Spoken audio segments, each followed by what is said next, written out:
베드로전서 1장 3절에서 12절까지의 말씀입니다. 찬송하리로다. 우리 주 예수 그리스도의 아버지 하나님이 그 많으신 긍휼대로 예수 그리스도의 죽은 자 가운데서 부활하심으로 말미암아 우리를 거듭나게 하사 산 소망이 있게 하시며 썩지 않고 더럽지 않고 쇠하지 아니하는 기업을 있게 하시나니 곧 너희를 위하여 하늘에 간직하신 것이라. 너희가 말세에 나타내기로 예비하신 구원을 얻기 위하여 믿음으로 말미암아 하나님의 능력으로 보호하심을 입었나니 In all this you greatly rejoice, though now for a little while you may have had to suffer grief in all kinds of trials. These have come so that the proven genuineness of your faith of greater worth than gold, which perishes even though refined by fire, may result in praise, glory, and honor when Jesus Christ is revealed. 예수를 너희가 보지 못하였으나 사랑하는도다. 이제도 보지 못하나 믿고 말할 수 없는 영광스러운 즐거움으로 기뻐하니 믿음의 결국 곧 영혼의 구원을 받음이라. 이 구원에 대하여는 너희에게 임할 은혜를 예언하던 선지자들이 연구하고 부지런히 살펴서 자기 속에 계신 그리스도의 영이 그 받으실 고난과 후에 얻으실 영광을 미리 증거하여 어느 시 어떠한 때를 지시하시는지 상고하니라.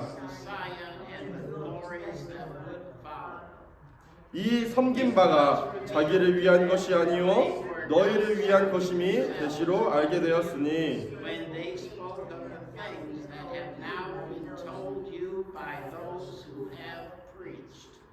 이것은 하늘로부터 보내신 성령을 힘입어 복음을 전하는 자들로 이제 너희에게 구한 것이요 천사들도 살펴보기를 원하는 것이니라. 아멘.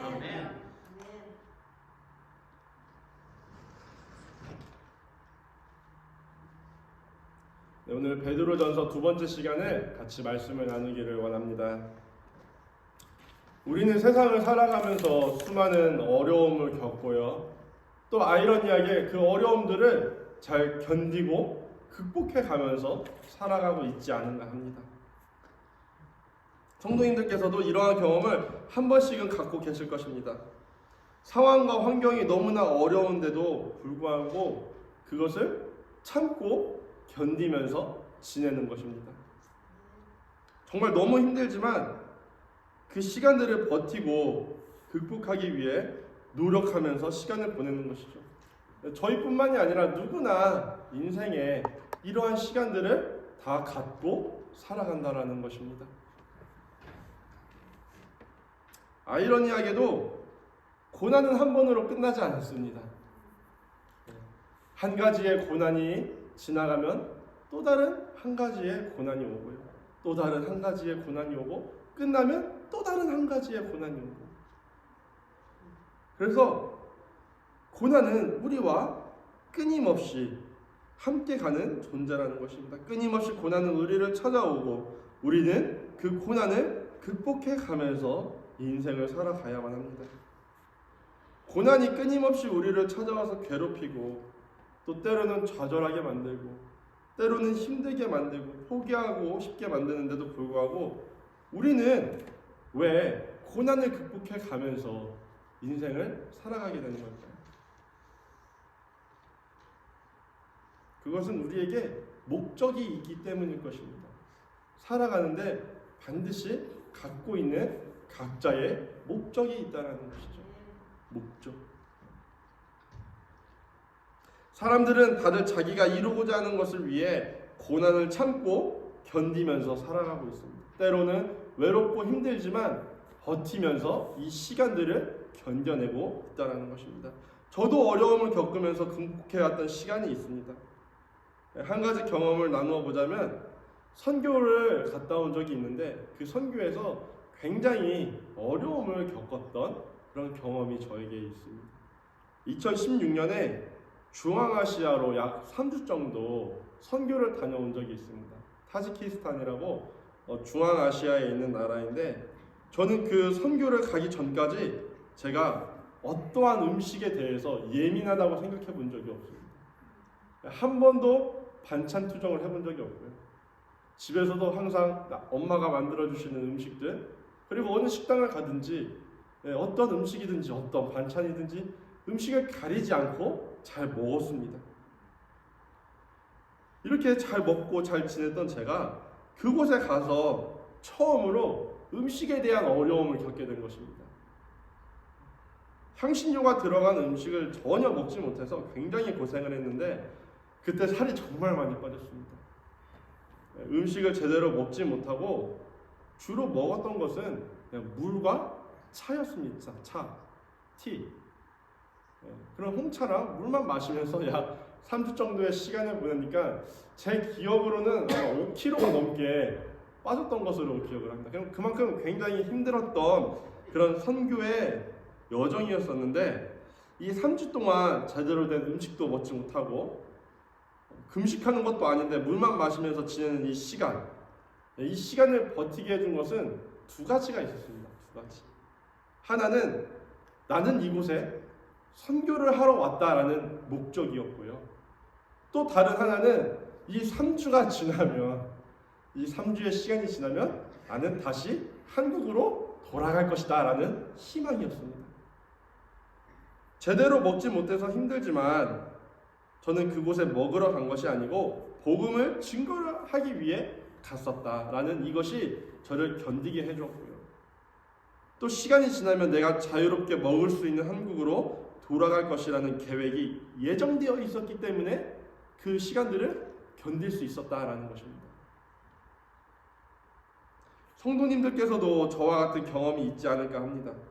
너무 어려운 상황이지만 내가 갖고 있는 목적이 있고 이 고난이 지나면, 이 힘듦의 시간이 지나면 나에게 주어질 보상이 있기 때문에 견뎌낼 수 있다는 것이죠. 이처럼 삶의 목적을 갖고 살아가는 사람들은 고난을 극복하면서 또 괴로움을 견디면서 때로는 외로움을 참으면서 계속해서 삶의 여정을 이어가게 됩니다. 이러한 삶의 목적은 모든 사람에게 필요한 것이죠. 그리고 특별히 하나님에 대한 믿음을 갖고 사는 그리스도인들에게도 반드시 삶의 목적이 필요할 것입니다. 이 세상을 살아가는 그리스도인들은 누구나 고난을 경험하면서 때로는 외로움을 느끼면서 신앙의 길을 걸어가고 있기 때문입니다. 이러한 과정에서 포기하지 않고 예수님께로 나아가기 위해서는 그리스도인으로서 살아가는 삶의 목적이 분명히 필요하다는 것이죠. 오늘 말씀의 저자인 이 베드로는 그것이 그리스도인들의 삶의 목적이 복음이어야 한다라고 얘기하고 있습니다. 복음. 그리스도인이라면 삶의 목적과 또 소망을 복음에 두어야 할 줄 믿습니다. 복음의 목적과 소망을 둘 때 우리가 이 세상을 살아가는 동안 겪게 될 고난과 역경을 견뎌낼 수 있다는 것입니다. 예수 그리스도를 죽은 자들 가운데서 부활하게 하심으로 말미암아 우리에게 소망이 되어 주신 줄 믿습니다. 예수 그리스도가 우리의 소망이 되었다는 것입니다.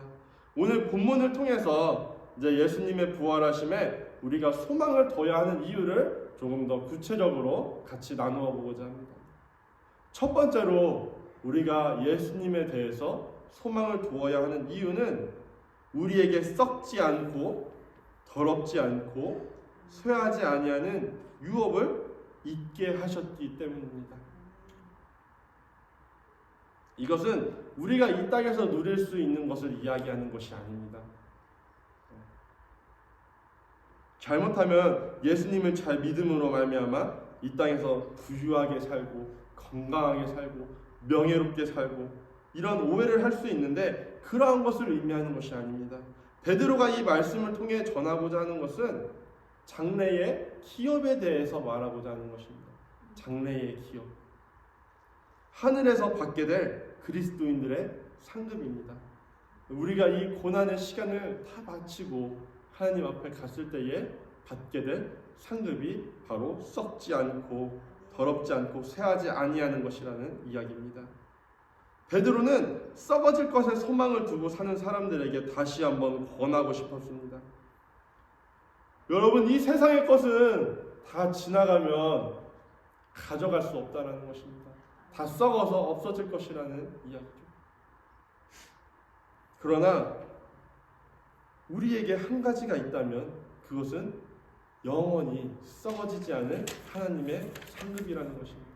우리가 그 썩지 않을 영원한 것을 바라보면서 살아야 한다고 오늘 베드로는 이야기를 하고 있습니다.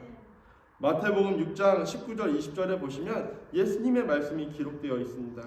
너희를 위하여 보물을 땅에 쌓아두지 말라. 거기는 좀과 동록이 해하며 도적이 구멍을 뚫고 도적질하느니라. 오직 너희를 위하여 보물을 하늘에 쌓아두라. 거기는 좀이나 동록이 해하지 못하며 도적이 구멍을 뚫지도 못하고 도적질도 못하느니라. 아멘. 성도 여러분, 우리는 무엇에 소망을 두고 살아가고 있을까요? 무엇에 소망을 두고 오늘 아침에 이 자리에 나오셨습니까?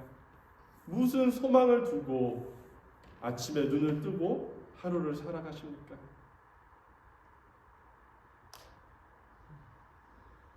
내가 하늘나라에 가면 받을 상급이 얼마나 있을지 한번 생각해 보셨나요? 상급을 생각하면 즐겁고 감격스러운 마음이 생기시나요? 아니면 하늘에 갔을 때 나에게 상급이 없으면 어떻게 할까라는 불안함과 걱정과 근심이 생기시나요? 이 땅에서 나름 예수님께 소망을 두고 살았다 생각했는데 받을 상급이 얼마 없으면 후회는 하지 않을까 고민해 보신 적 있으신가요? 어정쩡하게 신앙생활을 하다가 하나님 앞에 가서 이것도 아니요 저것도 아니요, 이 땅에서는 하나님을 믿겠다고 매주 주일날 예배에 왔는데 정작 하나님 앞에 가서는 상급이 없다면 나는 어떻게 될까? 이런 고민을 해보시지 않으셨나요? 혹시라도 우리 가운데 걱정과 근심을 하면서 고민하는 분이 계시다면 이제는 썩어지지 않을 것에 소망을 두고 살아가시는 저와 모든 성도님들 되시기를 주님의 이름으로 축복합니다. 디모데전서 4장 7절과 8절에선 이야기합니다. 내가 선한 싸움을 싸우고 나의 달려갈 길을 마치고 믿음을 지켰으니 이제 후로는 나를 위하여 의의 면류관이 예비되었으므로 주 곧 의로우신 재판장이 그날에 내게 주실 것이니 내게만 아니라 주의 나타나심을 사모하는 모든 자에게니라. 아멘. 주의 나타나심을 사모하는 모든 자에게 오늘 말씀처럼 썩지 않고 더럽혀지지 않고 쇠하지 않는 것을 유업으로 주시겠다고 약속하셨습니다. 우리가 이 세상을 살아가는 동안에 이 말씀을 의지하고 믿으며 살아가시기를 소망합니다. 제가 정말 존경하는 선교사님이 한 분 계십니다. 평생 알지도 못한 사람을 위해서 헌신을 하신 선교사님이십니다. 미 전도 종족, 말씀을 한 번도 들어보지 못한 종족에게 복음을 전하기 위하여 자신의 일평생도 부족해서 자신의 목숨까지 바친 분입니다. 이분은 짐 엘리엇이라는 선교사님이십니다. 선교사로 부르심을 받고 선교지를 위해 기도하시다가 에콰도르라는 나라에 와오란이라는 부족으로 말씀을 전하러 가시고자 마음을 먹었습니다. 그 부족의 사람들과 접촉하기 위해서 정말 노력을 많이 하셨고요. 선물도 주시고 여러 번의 비행을 통해서 그들과 접촉하기도 하셨습니다. 그리고 마침내 마지막 준비를 마치고 그들에게 가는 비행기를 타시게 된 것입니다. 이 선교사님의 아내 되시는 사모님이 기록하신 책을 보면 사모님께서는 이 비행기를 타고 떠나는 이 짐 선교사님과 그분의 동료들을 보면서 이 생에서 마지막으로 보는 순간임을 느끼셨다라고 기록을 합니다. 그만큼 아주 비장한 각오를 갖고 그들에게 복음을 전하러 떠나셨다는 것이죠. 그렇게 선교사님과 동역자분들은 마침내 와우라니 부족이 있는 곳에 착륙을 했습니다. 그런데 착륙함과 동시에 그 부족의 사람들에게 창으로 찔려 순교하시게 되었다는 것이죠. 그때 선교사님은 겨우 28살이었습니다. 제가 이 선교사님에 관련한 책을 읽으면서 제 마음에 새긴 한 문장이 있습니다. 선교사님이 쓰신 일기에 다음과 같은 문장이 있습니다. He is no fool who gives what he can't keep to gain that which he can't lose. 그가 영원히 가질 수 없는 것을 내어주고, 다 지나가신, 다 썩어지는 것들이겠죠. 영원히 가질 수 없는 것을 내어주고 영원히 잃을 수 없는 것, 영생이며 복음입니다. 영원히 잃을 수 없는 것을 얻으려는 사람은 결코 어리석지 않다라는 것입니다. 성도 여러분, 우리가 이 세상에서 얻는 것들은 결국 다 놓아줘야 할 때가 옵니다. 물질을 놓아줘야 할 때가 오고요, 건강을 놓아줘야 할 때가 옵니다. 명예와 권력도 다 때가 되면 놓아줘야 한다는 것입니다. 심지어 내 가족을 포함한 이 세상의 모든 것을 포기하고 놓아주고 떠나가야 할 때가 모든 사람에게 온다라는 것이죠. 따라서 놓아줘야 하는 것을 붙잡기 위해 애쓰는 사람이 아니라 영원히 붙잡을 수 있는 것을 위해 애쓰는 그리스도인이 되시기를 바랍니다. 이렇게 사는 사람이 진정한 하나님 나라를 꿈꾸면서 사는 사람일 것입니다. 우리에게 썩지 않고 더럽지 않고 쇠하지 아니하는 유업을 잊게 하신 하나님께 소망을 두며 또 하나님을 찬양하며 하나님과 영원히 동행하시기를 주님의 이름으로 축복합니다. 두 번째로 우리가 예수님이 부활하신 복음에 소망을 두어야 하는 것은 이것이야말로 우리가 고난 가운데서도 기뻐할 수 있는 이유가 되기 때문입니다. 베드로전서가 작성되어진 배경을 떠올려 보시면 좋을 것 같습니다. 당시 이 편지의 수신자들은 이방 사회 속에서 여러 가지 애매한 고난을 많이 겪고 있었습니다. 자신이 그리스도인임을 밝히기 어려웠던 시대였습니다. 왜냐하면 로마의 황제와 로마의 신들을 섬기지 않으면 자기 이웃들에게 배신을 당하는, 이웃들로부터 로마에 대한 충성심을 의심받을 수 있었기 때문입니다. 의심받고 이웃으로부터 고발로 발각되면 그리스도인들은 자신들의 신앙을 다 버려야만 했습니다. 그들의 바람대로 신앙을 버리지 않으면 처벌을 받아야 했기 때문에 그렇습니다.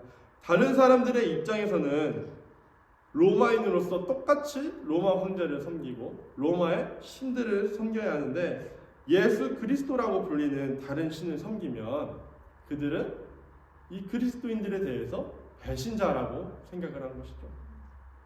따라서 그리스도인들은 여러 가지 경제적으로 또 때로는 사회적으로 불이익을 감당해야만 했습니다.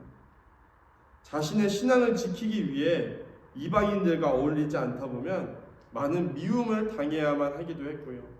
또 미움을 받다 보면 자연스럽게 여러 가지 불이익을 견뎌야만 한다는 것입니다. 따라서 그들의 삶은 결코 평탄한 삶이 아니었습니다.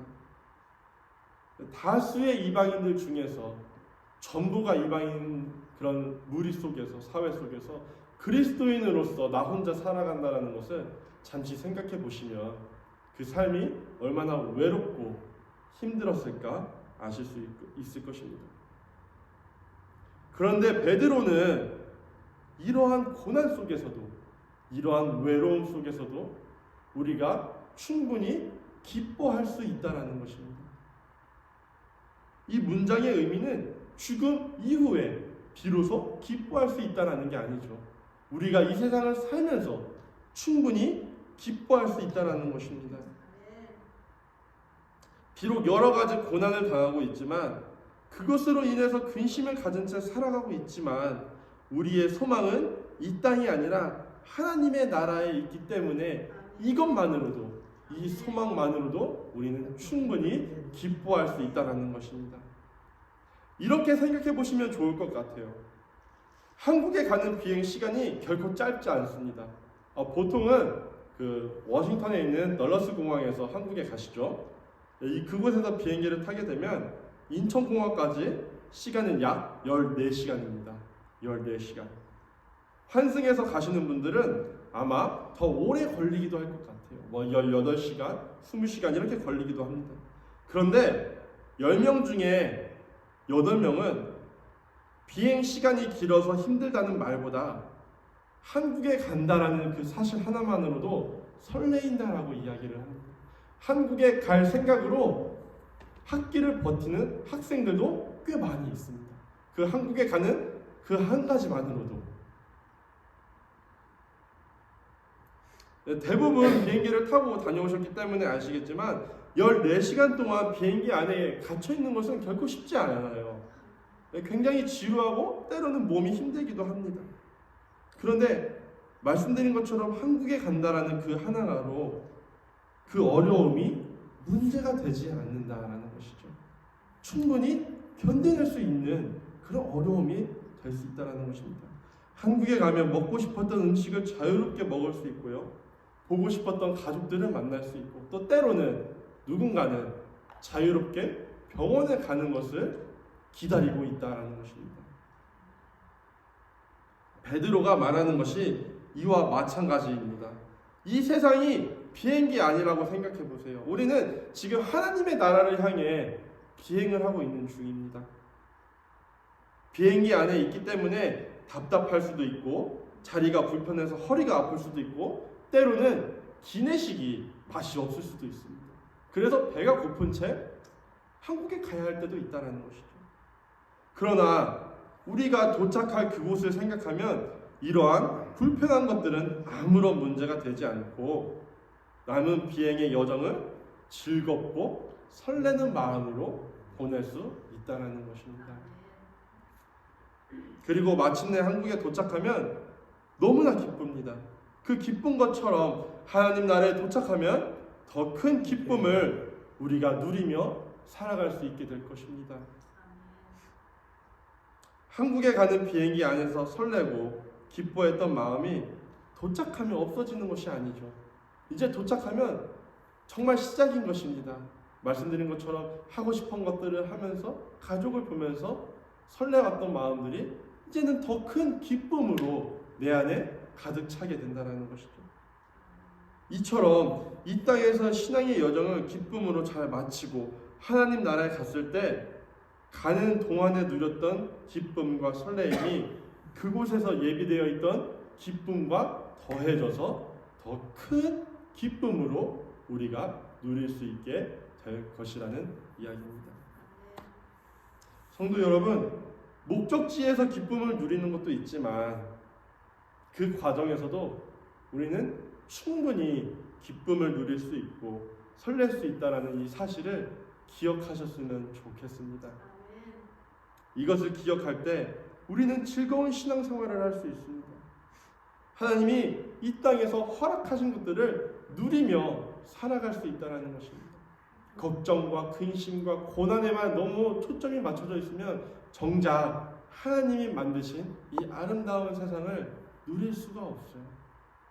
그러니 이 세상을 살아가시는 동안에 걱정과 근심과 고난이 있지만 그보다도 크신 하나님이 허락하신 은혜를 기쁨으로 누리며 사시기를 주님의 이름으로 축복합니다. 고난과 근심이 있지만 이것을 비행 중에 있는 당연한 것으로 여기고 목적지를 바라본다면 비행의 과정 가운데서도 우리는 충분히 기쁨을 누릴 수 있습니다. 우리가 가야 할 목적지인 하나님 나라를 꿈꾸고 그곳에 소망을 두며 살아갈 때 베드로가 권면하는 6절의 말씀인 너희가 이제 여러 가지 시험을 인하여 잠깐 근심하게 되지 않을 수 없었으나 오히려 크게 기뻐하도다라는 이 말씀, 이 6절의 말씀이 저희들의 삶을 통하여 나타나게 되어질 줄 믿습니다. 그런가 하면 세 번째로 우리가 예수님의 부활하심의 소망을 둬야 하는 이유는 하나님께 칭찬과 영광과 존귀를 얻기 위해서입니다. 7절의 앞부분을 보시면 너희 믿음의 시련이 불로 연단하여도 없어질 금보다 더 귀하여 라고 말하면서 베드로는 이 세상에서 고난을 지나온 지금까지의 고난을 견뎌온 이 믿음에 대해 금보다 더 귀한 것이다 라고 말하고 있습니다. 황금은 본래 자연 상태에서 단독으로 존재하지 않고요, 어떠한 돌이나 어떠한 그런 물질에 섞여서 소량 섞여서 존재를 합니다. 그래서 금광에서 채굴된 금이 이 섞인 돌을 용광로에 집어넣게 되면 거기에서 이제 뜨거운 불을 통해 순금으로 분리되어 나오는 것이죠. 따라서 자연 상태의 금광석에서 순금을 채취하기 위해 뜨거운 용광로에서의 재련 과정이 꼭 필요하다는 것입니다. 베드로는 이렇게 뜨거운 과정을 거쳐야만 나오는 금보다도 우리의 믿음이 더욱 귀하다라고 이야기를 합니다. 이 아침에 예배 드리러 나오신 성도님들의 믿음이 이 뜨거운 것을 견디고 나온 금보다 더 귀한 줄 믿습니다. 이 믿음은 고난을 견디면서 고난을 이겨내면서 세워진 믿음이기 때문에 그런 줄 믿습니다. 단순히 그냥 세워진 믿음이 아니라 여러 가지 어려움과 역경과 고난을 지나오면서 세워진 믿음이기 때문에 베드로는 이 믿음이야말로 가장 귀한 것이다 라고 칭하는 것입니다. 이 믿음으로 말미암아 우리는 하나님께 칭찬과 영광과 존귀를 얻게 될 것입니다. 이 믿음은 고난 속에서도 하나님께 소망을 두며 지내온 그리스도인의 흔적이 될 줄 믿습니다. 하나님이 고난의 흔적을 보시며 수고했다고 칭찬해 주실 것입니다. 하나님이 깊이 새겨진 고난의 흔적을 보시면서 많은 기쁨과 은혜를 저희들에게 허락해 주신다라는 것입니다. 성도 여러분, 우리의 소망을 살아계신 하나님께 둡시다. 할렐루야. 하나님께 소망을 둡시다. 하나님께. 8절과 9절을 보면 고난 가운데 지내면서도 예수님께 소망을 둘 수 있는 것은 비록 우리 육신의 눈으로 볼 수 없지만 우리가 여전히 사랑하고 그 사랑으로 말미암아 기뻐할 수 있기 때문이라 칭합니다. 또한 우리가 소망을 두고자 하는 이 복음은 구약의 선지자들도 연구한 것이고 오늘 12절의 마지막처럼 천사들도 살펴보기를 원하는 복음이기 때문입니다. 그만큼 귀하고 그만큼 존귀한 복음이기에 우리가 이 세상을 살아가면서 소망을 둘 가치가 있는 줄 믿습니다. 하나님께 소망을 두는 저희 교회와 또 모든 성도님들 되시기를 주님의 이름으로 축복합니다. 말씀을 정리하고자 합니다. 죽음의 수용소에서라는 책을 작성한 정신과 교수는 아우슈비츠에서 살아 돌아온 인물입니다. 빅터 프랭클린이라는 이 인물인데 이 사람은 말씀드린 것처럼 아우슈비츠에 끌려가서 그곳에서 생존함으로 말미암아 나와서 이 죽음의 수용소에서라는 책을 작성하였습니다. 그 시대에 집단 학살 장소였던 그곳에서 이 사람은 많은 사람들을 연구하면서 분석했습니다. 그리고 살아남은 사람들에게 발견한 공통점 여러 가지 중에서 한 가지를 이야기했는데 그 한 가지가 살아 돌아온 사람들의 공통점 중 한 가지가 바로 희망이었다는 것입니다. 희망. 수용소에 나간 후에, 그러니까 지금은 수용소에 있는 것이죠. 근데 이 수용소에서 나간 후에 가족에게 돌아갈 희망을 품은 사람들, 돌아갈 직장을 생각하며 희망을 품은 사람들, 돌아갈 학교를 생각하며 희망을 품은 사람들이 그 죽음의 수용소에서 살아남을 수 있었다라고 빅터 프랭클린은 이야기하고 있습니다. 성도 여러분, 우리가 희망을 가지길 원합니다. 희망. 고난이 생겼다고, 힘들다고, 외롭다고, 지친다고 말하면서 다른 것으로 우리의 시선을 분산시키지 말고 오직 예수 그리스도와 그의 나라를 소망하며 희망을 품으시는 그런 신앙생활 되시기를 간절히 소망합니다. 이 소망은 우리를 고난 중에 기쁘게 하며 하나님을 예배하는 힘이 되어줄 것이라 믿습니다. 한 주간 의도적으로 말씀을 생각하셨으면 좋겠습니다. 의도적으로 내가 소망하고 있는 하나님 나라를 고백하셨으면 좋겠습니다. 의도적으로 나와 함께 하시는 하나님께 대화를 거며 그분의 음성에 귀를 기울이시는 그런 귀한 한 주간 되시기를, 승리하는 한 주간 되시기를 주님의 이름으로 축복합니다. 우리 이 시간에는 자리에서 일어나셔서 찬양하시며 의도적으로 우리 하나님께 고백하는 시간을 갖도록 하겠습니다.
한번 더 하겠습니다. 이 눈에 아무 증거 아니매여도 믿음만을 가지고서는 걸으면 이 귀에 아무 소리 아니 들려도 하나님의 약속 위에 서리라.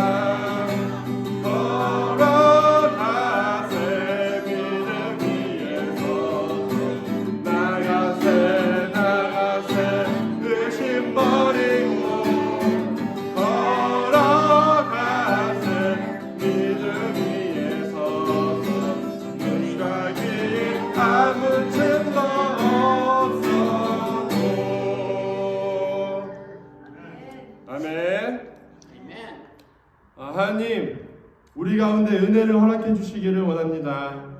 정말 하나님께 소망을 두고 그의 나라를 꿈꾸며 이 세상을 살아갈 수 있도록 인도하여 주시옵소서. 하나님께 소망을 두고 하나님을 의지할 때에, 우리가 영원한 것을 붙잡을 때에 아버지 이 땅에서의 걱정과 근심이 주님 앞에서 녹아내릴 줄 믿습니다. 썩어지지 않을 것을 버리고 썩어지지 않을 것을 바라고 썩어질 것을 내려놓을 수 있는 그런 우리들의 신앙이 될 수 있도록 주여 축복하여 주시옵소서. 한 주간 하나님을 의지하면서 하나님을 붙들면서 하나님 나라의 소망을 두고 살기를 간절히 원합니다. 이제는 우리 주 예수 그리스도의 은혜와 하나님의 무한하신 사랑과 성령님의 내재 교통 역사하심이 앞으로 썩어질 것을 버리고 썩어지지 않을 것을 붙잡기로 결심한 사랑하는 성도들 머리 위에, 가정과 직장 위에 지금으로부터 영원토록 함께 하시기를 간절히 축원하옵나이다. 아멘.